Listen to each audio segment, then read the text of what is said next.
Hello folks, in today's guide we are covering all things scaling and stat related. To explain what I mean, we will be looking at how each weapon actually scales from each attribute, what that scaling actually means in terms of damage, and there's a wealth of additional information regarding the stats and their scaling that I haven't really been able to find anywhere else. As a brief side note, there will be spoilers in this video regarding some of the weapons. I won't be showing them off, but you will see descriptions, stats, etc. So you have been warned.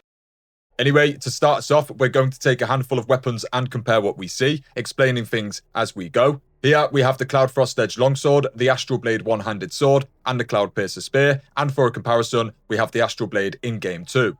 From the top, we can see name, weapon type, the weapon's unique skill, and its respective cost, and this skill cannot be changed for the weapons. Below the skill, we have the weapon's discipline, which can be changed once you have additional disciplines available for that weapon by unlocking them within that weapon's branch on the skill tree. Below this, we have the inherent damage stats of each weapon, which generally give us an understanding of the weapon's defining strengths. But below this, we can see attribute scaling, which on these cards is very clear to see, but in-game, you'll actually be looking for a Roman numeral next to any of these attributes right here. For the Astral Blade, we have the Roman numeral for number 4, which is quite a high-ranking number. I believe these numbers go from 1 to 6, with 1 being the lowest scaling and 6 being the highest possible, meaning you will want to aim for the highest number you can if you want the best damage from your stats. And as far as I'm aware, the scaling cannot be changed per weapon, so what you see is what you get, but it would appear that the scaling can increase based on your weapon's level, which we'll be covering a little bit later on. Now, I am using some resources here found on the Maxroll wiki, as well as some from the Gamer Guides wiki too. On Maxroll, the weapon scaling ranges from 0.2 all the way up to 1.2, suggesting the scaling works in increments of 0.2, so there should be 6 ranks altogether.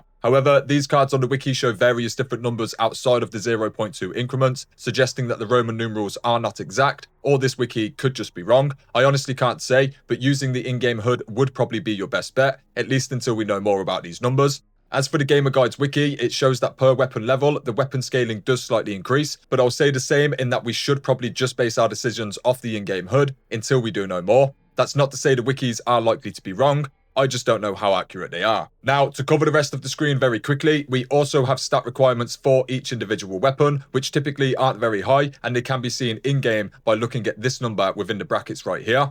In between this and the Roman numeral is your specific level in that attribute, i.e. how much strength or agility you may have. And of course, just above the attributes, we have status attack, which should be very self-explanatory. Now, just next to the base weapon stats, we have all of these different numbers right here. The first number, as previously mentioned, is your weapon's base attack stats.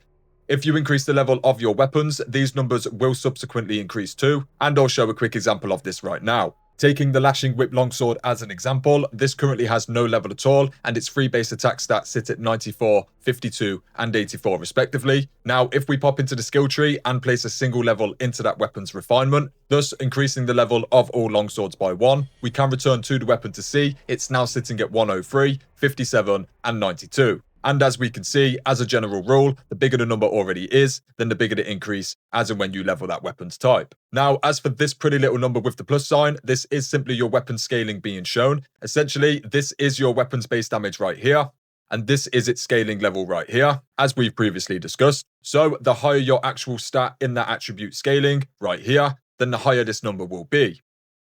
For instance, if we take 2 longswords, one with level 2 scaling in strength and agility, and the other with level 3 in strength and agility, we can see their base stats right here. We'll be using Slash for our example. For the Cloud Frost Edge, it sits at 99, but for the Lashing Whip, it sits at 103, a very small difference of 4. However, if we look at the scaling numbers, we have an additional 25 for Cloud Frost Edge, but an additional 31 for the Lashing Whip, being a total difference of 6. And this is due to the Lashing Whip having a higher scaling level for strength and agility than that of Cloud Frost Edge. On a side note, this would heavily suggest that Lashing Whip is for all intents and purposes an objectively better longsword than Cloud Frost Edge, due to its scaling levels both being higher, and despite it having slightly less in the blunt damage stat when compared to Cloud Frost Edge, it's likely the weapon scaling would pretty much close this gap once the weapon has been max leveled. The reason I point this out is it's very likely that other weapon types have objectively better weapons too, so it is worth doing your research if optimization is your goal. Now, finally coming back to these numbers, on the end of the segments we can see blue and red numbers, only shown when hovering over any other weapon we don't currently have equipped. These numbers are quite simply to show you the increase or decrease in damage between your currently equipped weapon and whichever weapon you're currently looking at.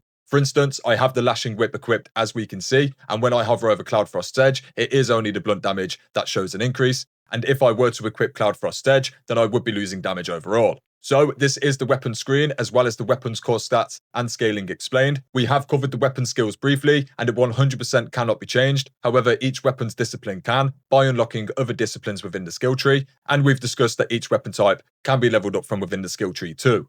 To touch on leveling your weapon types more, however, an important factor to consider here would be this. These upgrades do not cost red mercury essence, meaning you do not need to spend red mercury, and they do in fact only cost you faint red feathers instead. Whenever you upgrade a level, the amount of feathers increases from 2 to 4, and then upon upgrading again, the final price will be 6 feathers before the next set of levels require brilliant red feathers instead. To continue on from this, you do also have a choice as to whether you want to spec into 1 or 2 weapon branches in total. If you were to stick with just one, then you could theoretically invest all of your red feathers into that weapon type, thus increasing your early game damage. The only drawback to this would be not having access to one of the other weapon branches, which really is just down to your own preference. This is because the real strengths of having a second weapon available is the additional options that come with it, and its incredibly effective draw of attack, but this can just as easily be replicated by equipping 2 weapons of the exact same type. So speccing into 2 weapon types isn't at all necessary, and it really comes down to how much you want to use other weapons and or their unique skills and upgrades. To tag onto this with another little piece of information, you can also do things such as take the sword counter discipline available for longswords, which works basically like a parry does, and equip this to both longswords at the same time. So no matter the weapon in hand, you will always have that one specific discipline available. This is obviously a very effective example of that strategy, but it is just to highlight that not so obvious options are absolutely there. Now, to wrap this guide up, we're just going to cover some of the less obvious details and information hidden throughout Wuchang's HUD, such as the weapons that state they deal and scale an either magic or feathering damage. These are simply damage types for that weapon, exactly the same as fire or lightning. These are not referring to spell types, which do happen to share the same names. Spells are instead affected by spell power, found at the bottom of the list for all one-handed swords. This quite simply increases the damage for your spells, but not all of them. If we go into the spell screen, you can see that each spell will be listed under either magic, feathering, or others. Magic and feathering spells are increased based on your spell power, but others appears to not scale at all, and all of the spells labelled others do seem to be utility based only. Next, if we head into the weapon specifically and bring up the skill descriptions, we can see plenty of information regarding the weapon skill and discipline. It is very important that you pay attention to these as and when you're using new weapons, as oftentimes these both have unique features and additional combos for you to use if you're using them correctly. The same can be said for the spells too. Not all of them, but some have unique features and additional combos for you to work into, so do be sure to check these descriptions as you go. Now, for some additional info on everything discussed so far, both wikis will be linked below. On Max Roll, you can view these cards I've used during the video, as well as check that weapon's unique skill, description, and cost, as well as its found location.